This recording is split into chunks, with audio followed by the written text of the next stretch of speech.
Section 702 was implemented in 2009. Right. According to this declassified report that I was talking about, says we found several instances in which the FBI acquired communications on the very same day that the NSA determined through analysis of intercepted communications that the person was in the United States. Essentially, this is government speak, what they call deficient. The real world, they actually call cooking the books or lying. And this surveillance actually included like 156 judges, Donald Trump himself, and several other prominent individuals. So, I mean, this wasn't just nobody somewhere. You know what I mean? It wasn't just little nobody people. It was a big deal. Yeah, it really was. And what I find interesting is I've been kind of reading through while you're stating this, and it's backed up by this memo. Due to the sensitive nature of foreign intelligence activity, FISA submissions, including renewals before the FISC, are classified. As such, the public's confidence in the integrity of the FISA process depends on the court's ability to hold the government to a higher standard, which we all see what the courts are doing now with the government, overriding and doing whatever they want. I mean, what California is protected and has become a sanctuary state. Particularly as it relates to surveillance of American citizens. However, the FISC's rigor in protecting the rights of Americans, which is reinforced by 90-day renewals of surveillance orders, is necessarily dependent on the government's production to the court of all material and relevant facts. This should include information potentially favorable to the target of the FISA application that is known by the government. In the case of Carter Page, the government had at least 4 independent opportunities before the FISC to accurately provide an accounting of the relevant facts.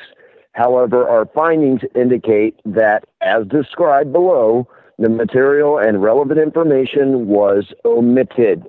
What does that mean, ladies and gentlemen? That means that they doctored and omitted information in order to retain these warrants to monitor Mr. Carter Page, who again was a volunteer on Trump's presidential campaign. Why did they do this?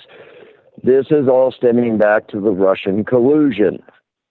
Ladies and gentlemen, this is what all this comes from. This vindicates Trump from the Russian collusion scandal. Okay. Now it goes on to say the dossier compiled by Christopher Steele, otherwise known as the Steele dossier, on behalf of the Democratic National Committee and the, wait for it, Hillary Clinton campaign, formed an essential part of the Carter Page FISA application. Steele was a longtime FBI source who was paid over $160,000 by the DNC and Clinton campaign via the law firm Perkins Coie and research firm GPS to Fusion GPS to obtain derogatory information on Donald Trump's ties to, what did I just say? Russia. Neither the initial application in October of 2016 nor any of the renewals, disclosure, or reference to the rule of the DNC Clinton campaign or any party's campaign in funding Steele's efforts, even though the political origins of the Steele dossier were known to senior DOJ and FBI officials. So basically what this means is that Mr. Steele was an FBI informant. Okay. The Clinton campaign, the DNC, came forward and paid him $160,000 to go collect dirt on Trump and Russia, because that was going to be their insurance policy, so to speak, should Trump get elected, which Trump did get elected. So they are trying to use the Russian collusion scandal through the Hillary Clinton, this law firm, and the DNC to impeach Trump on falsified charges. Okay? That is what this is all relating to. The initial FISA application notes Steele was working for a named U.S. person, but does not name Fusion and principal Glenn Simpson, who was paid by a U.S. law firm, Perkins Cole, representing the DNC, even though it was known by DOJ at the time that the political actors were involved with the Steele dossier. The application does not mention Steele was ultimately working on behalf of and paid by the DNC in the Clinton campaign, or that the FBI had separately authorized payment to Steele for the same information. So what this is saying, folks, is that Steele was paid. They omitted the information in the application to make it seem plausible that Trump had colluded with Russia in order to interfere with the presidential campaign, like the left likes to sing about. So it goes on here, number 2. Oh, yeah. The Carter Page FISA application also cited extensively a September 23rd, 2016 Yahoo News article by Michael Isikoff, which focuses on Page's 2016 July trip to Moscow. The article does not corroborate the Steele dossier because it is derived from information leaked by Steele himself to Yahoo News. So now Steele's going, hey, I'm getting paid by one side. I'm going to go try to get paid by somebody else.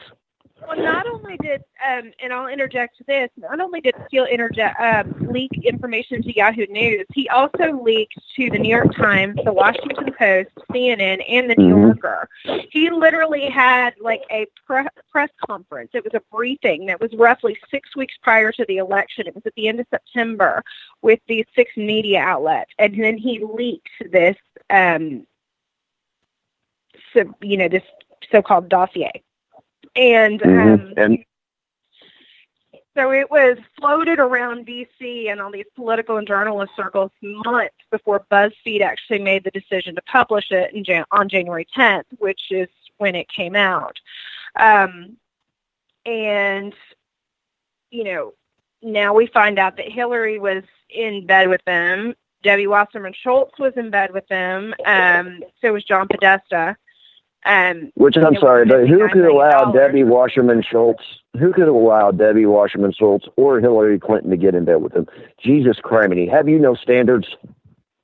They're ugly. Well, not only are they ugly on the outside, they sure as hell aren't even pretty on the inside either, because there's not necessarily a personality to overcome the JoJo the dog-faced boy look. Just based on their looks alone, I would have to drink a kegger of moonshine and be in a major alcohol-induced coma for them to even stand a chance of touching me. And I have low standards, folks.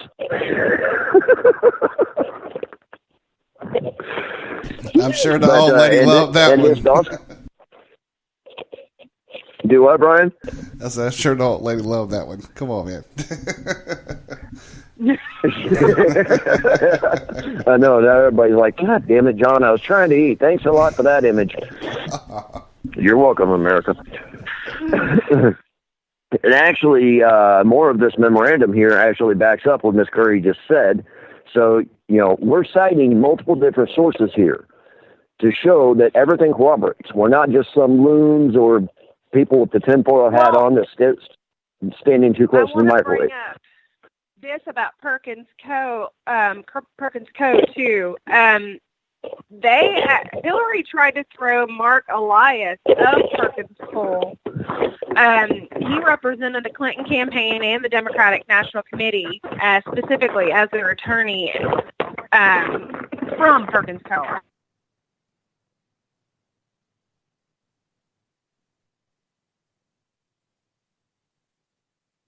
A complaint for with the FEC, which is the Federal Election Commission, if you don't know. Yeah. And let's see.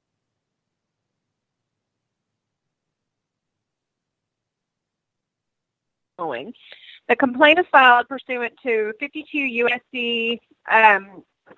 and then it names the statute number, 30109A1, and is based on information providing reason to believe that the Democratic National Committee, or the DNC, and Hillary Rodham Clinton's presidential campaign committee, Hillary for America, have failed to file accurate reports in violation of the Federal Election Campaign Act, or the FECA.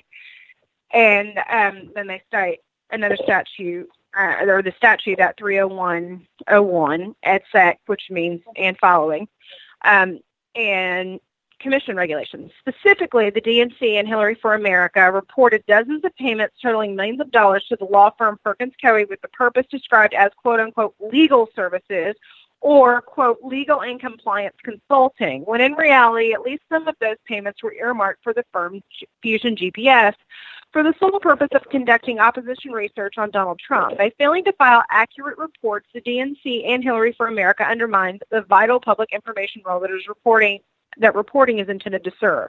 Now, I'm going to tell you something as someone who works in a law firm for a living. If you see legal services and legal compliance consulting on a bill, that's fluff. That's BS billing, because you're literally billing time, and you have to bill it in increments of an hour. And so you have to account for all of your time, and you have to account for it with specificity, because you're literally going to have a client on the phone breathing down your neck going, okay, what did you do on January 1 at 2 o'clock that took you 2 hours? And why are you billing me $200 for it, or $600, or however much? Right. So you've literally got, so the fact that they literally submitted legal billing, because again, those legal bills, I mean, those are also part of your case file, which again is, I mean, the entire legal profession is built on ethics. So you've got all of this, and for them to actually submit legal billing like that is bogus. It at least in my life, I'd get laughed out of the office and said, redo this, fix it. Yeah. Well,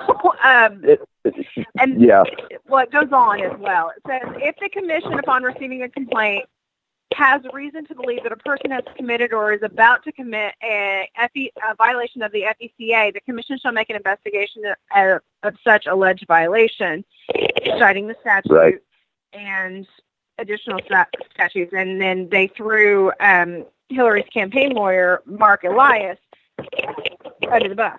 Right. Well, ladies and gentlemen, real quickly, I am actually going to have to step away from the show. I have an emergency I have to attend with. I'm going to keep my phone on. I'll keep it on mute. If I can come back in, I will. Brian is going to step in for me, Kara. So are you cool with that? He's getting ready to go to break real quick. Yeah, I'm good. All right. Okay, excellent. All right, folks, you're listening to The Wolf Den on Dangerous Ground Network. I am your host, Tom Wolf, and I will try to get back as quick as I can, okay? All righty. Let's go to commercial break. The Magic Vape Shop. Come on in to the most extreme vape shop in the USA. The Magic Man will slam and mix all your vaping needs at prices you can't beat. With all the vape gear at your fingertips, the Magic Man will provide you with all your desires. See us on the web at themagicvapeshop.com. Let's get vaping. Yo, this is Jeff. This is Mark. I'm Mike. I'm Craig. This is Mick. We are Kings Hollow, and you're tuned into Dangerous Grounds Network. Yeah. Run by Special Ops veterans, putting people in war zones to work and working where others fear to tread. Each one of our products is manufactured in current or post-conflict areas. Your purchases fund women's education, mining efforts, and healing our veterans. High-quality products that make meaningful change for those less fortunate.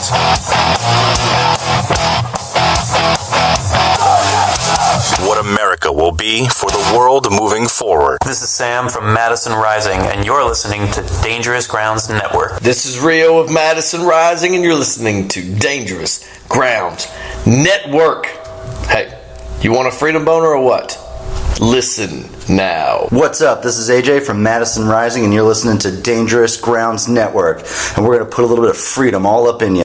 This is Rio of Madison Rising, and this means war. You're listening to Dangerous Grounds Network.